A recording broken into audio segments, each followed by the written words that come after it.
Multiple boxes. This is a fairly common and good exercise to practice. Practicing this exercise may help with understanding objects in three-dimensional space and with proportions, because you want to get the perfect cube, you need the correct proportions, and with depth. So start off with our perspective line. How big is this thing? It's a bit thick. Let's make that a little bit thinner. Our horizon line, my vanishing points. And what I like to do is start off with sort of blobbing in the approximate location of my boxes. Could be like on the horizon line, could be slightly below horizon line, it could be slightly above the horizon line, it could be anywhere. It doesn't matter. It could be anywhere. Then I like to rough out the approximate location of the different sides of the boxes. So like the bottom of the box would be over here. If it's around on the horizon line, you're not really going to be able to like see the top or the bottom. You'll just see like the front edge. Now, if it's like further away from the horizon line, then the bottom part, the top part, or the bottom part is going to be a bit bigger than if it's closer to the horizon line. So make the further ones bigger and the closer ones smaller. These ones should be further from the horizon line. The bottom side would be bigger. So make these sides bigger. And when it's closer to the vanishing point, the edges would be closer. As you get farther away from the vanishing point, the edges would get farther away. So this would be closer to the middle, this would be closer to the side. This would be like between middle and side. This would be closer to the side. Same with this guy. Middle and side. Closer to the side. Hey, what's going on here? No, this is the bottom, right? So you'd only be able to see the top here. And you'd only be able to see a little bit of the top because it's closer to the horizon line. This one straight on. This one just a little bit of the top and like halfway between being close to the side and not close to the side. So something like that. Just close to the side. So close to the side and not. So maybe like something like that. So you rough in the edges, you rough in the sides, you get your vanishing points in there.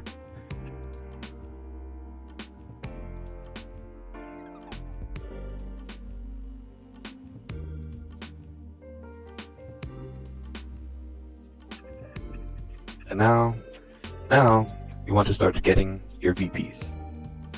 The first guy that you want to get, these two VPs will connect here. And when these two VPs connect, you gotta know that this edge, it's 2-point perspective, so it'll be straight up every time. And you gotta like try and get this guy to the same size as this guy. So maybe this VP, this edge will be like maybe around here. These VPs, if this is that big, then this edge is gonna be maybe approximately this big.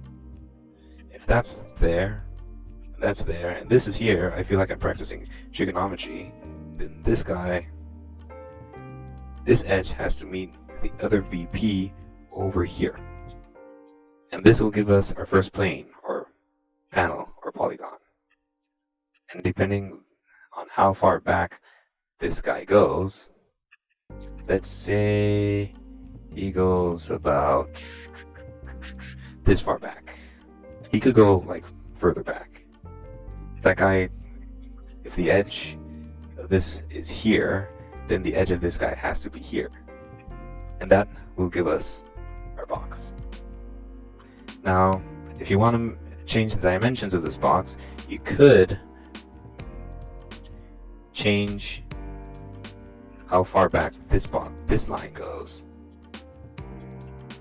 But it's kind of tricky. It takes a lot of hit and miss in practice, trying to get like the perfect box, the perfect cube.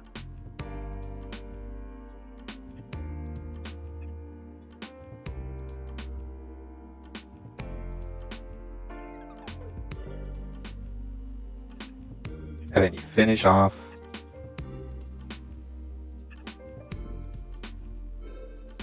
by drawing in the rest manually, so that your drawing doesn't look stiff and mechanical.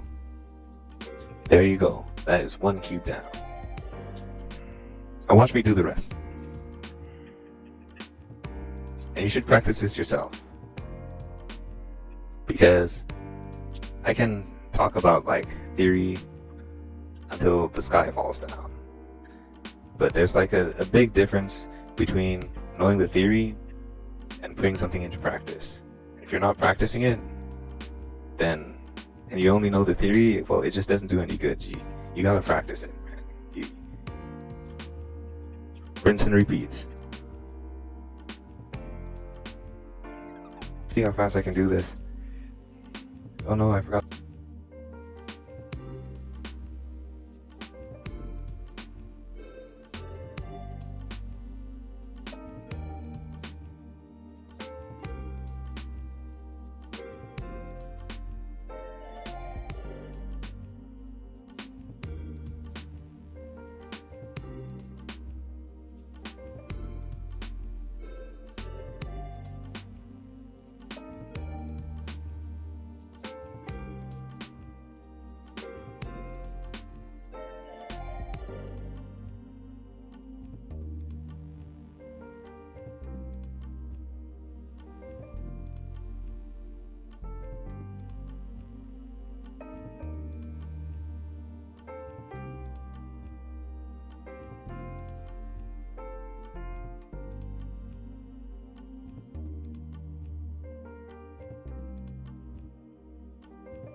There you go, boxes. So I want you guys to try this exercise and see if you can make some like nice, perfect boxes. Why is this useful? Why is it good to like know how to draw a box? Because everything that you can draw can be defined as a three-dimensional form, and a cube is basically the most basic type of three-dimensional form there is. If you can master boxes, that'll help you draw everything else three-dimensionally. So what you should do is draw like 1,000 boxes, and when you want to draw anything, and anything you want to draw it as a box, where you have like clearly defined sides, and that should help you develop like structure, form, make your drawings look more three-dimensional. This is a very common problem with like a lot of like younger newer artists. When they draw things, their drawings come out like looking really flat. Drawing boxes should help combat that. And drawing everything like characters, cars with basic shapes should help combat the flat sensation, flat and ease, the flat disease.